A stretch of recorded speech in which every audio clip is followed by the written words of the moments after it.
नमस्कार, आदाब, सत श्री अकाल, जय भीम, जोहार। मेरा नाम है नवीन कुमार।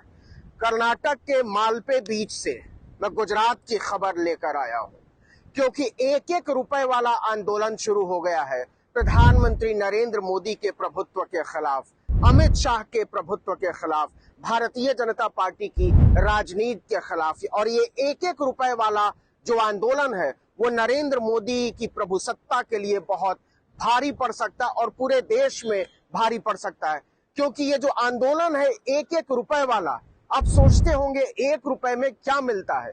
ये गुजरात के छात्रों ने बताया है कि एक रुपए में क्या हो सकता है। एक एक रुपए इकट्ठा करके गुजरात के छात्रों ने नरेंद्र मोदी के खिलाफ आंदोलन शुरू कर दिया है और ये आंदोलन पूरे गुजरात में फैलता जा रहा है।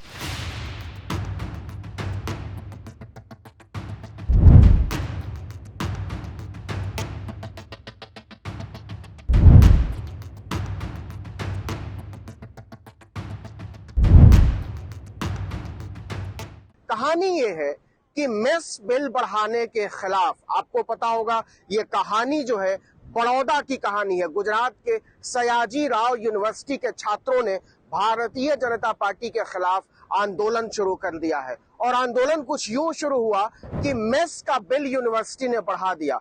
एक नियम आता है कि 24,000 रुपए हर छात्र को साल के सेशन शुरू होने के पहले ही यूनिवर्सिटी में जमा करा देने होंगे।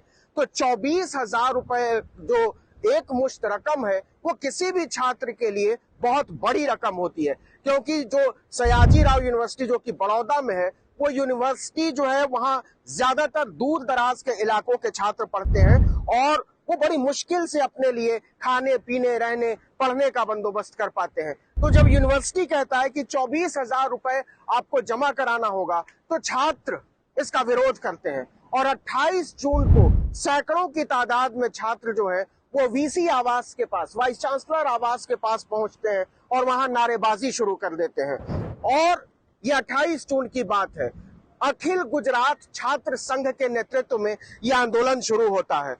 28 जून के बाद क्या होता है कि 5 दिन तक सब कुछ ठीक रहता है और 3 जुलाई को अचानक से यूनिवर्सिटी प्रशासन जो है, प्रॉक्टर जो है, कुलानुशासक जो है, उनकी तरफ से एक मुकदमा बड़ौदा के सयाजी थाने में दर्ज करा दिया जाता है और उस एफआईआर में यह कहा जाता है कि छात्रों ने एक गैर कानूनी जमावड़ा लगाया, साजिशन एक आंदोलन खड़ा किया, विरोध किया और सरकारी संपत्ति को नुकसान पहुंचाया, फाइबर शीट तोड़ डाला। उस एफआईआर में लिखा हुआ है कि 2,000 रुपए का फाइबर शीट तोड़ डाला है छात्रों ने और हमको इसकी वसूली करनी है।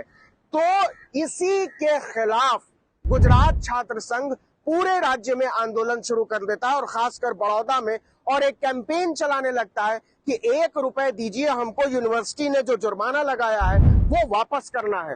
तो बड़े पैमाने पर छात्र जमा हो रहे हैं अब भारतीय जनता पार्टी की हुकूमत के खिलाफ, यूनिवर्सिटी एडमिनिस्ट्रेशन के खिलाफ, इस तुगलकी फैसले के खिलाफ कि 2,000 रुपए फाइबर शीट, आप समझते होंगे कि गेट पे लगाया जाता है, छतों पर लगाया जाता है, प्लास्टिक की पतली सी शीट होती है जो बहुत सस्ती आती है, आमतौर पर आप देखते होंगे छज्जे की तरफ लगाया जाता है।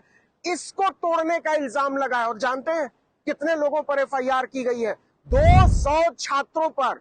जी हाँ, यूनिवर्सिटी के फैसले का विरोध करने के खिलाफ 200 छात्रों पर एफआईआर दर्ज करा दी है सयाजी राव यूनिवर्सिटी बड़ौदा ने और उस पर जांच शुरू हो गई है, कार्रवाई शुरू हो गई है, छात्रों को नोटिस भेजे जा रहे हैं और हंगामा मच गया है। तो कहने का मतलब ये है कि आपको पता होगा कि असम में छात्र आंदोलन ने ही तख्ता पलट किया था। प्रफुल्ल कुमार मोहंता हॉस्टल के कमरे से निकलकर सीधे मुख्यमंत्री की शपथ लेने पहुंचे थे।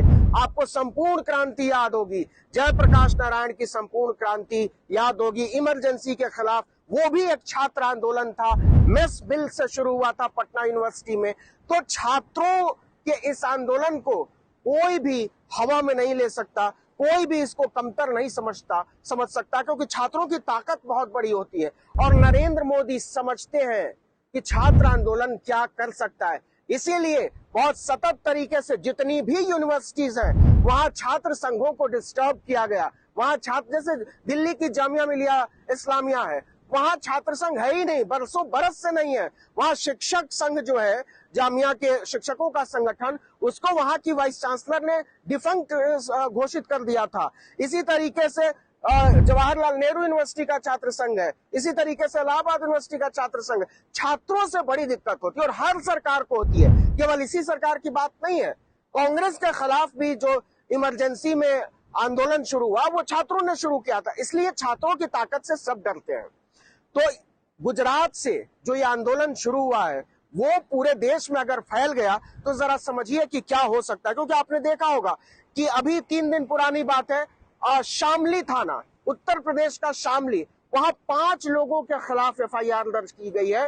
भारतीय न्याय संहिता जो अभी लागू हुआ है 1 तारीख से, उसकी संगीन धाराओं में 5 लोगों के खिलाफ मुकदमा दर्ज किया गया है। मुकदमा क्या दर्ज किया गया है कि आपने सोशल मीडिया पर मॉब लिंचिंग की बात की, तो आप सोशल मीडिया पर मॉब लिंचिंग की बात करके माहौल खराब कर रहे हैं, एकता को बाधित कर रहे हैं, आप सरकार को परेशान कर रहे हैं। ये सब भारतीय न्याय संहिता जो नई वाली है, जो 1 तारीख से लागू हुई है, जिसका हम सब लोग विरोध कर रहे हैं, उसमें प्रावधान है कि कोई भी थानेदार आपको 3 महीने के लिए जेल में डाल सकता है, पूरे 90 दिन तक जेल में डाल सकता है। और आप अगर जमानत ले भी लेते हैं तो किसी भी समय थानेदार फिर से कोर्ट में चला जाएगा तो वो जमानत रद्द हो जाएगी और आप फिर से जेल में डाल दिए जाएंगे। तो 3 महीने के लिए तो आपको इलाके का थानेदार भी सड़ा देगा जेल में।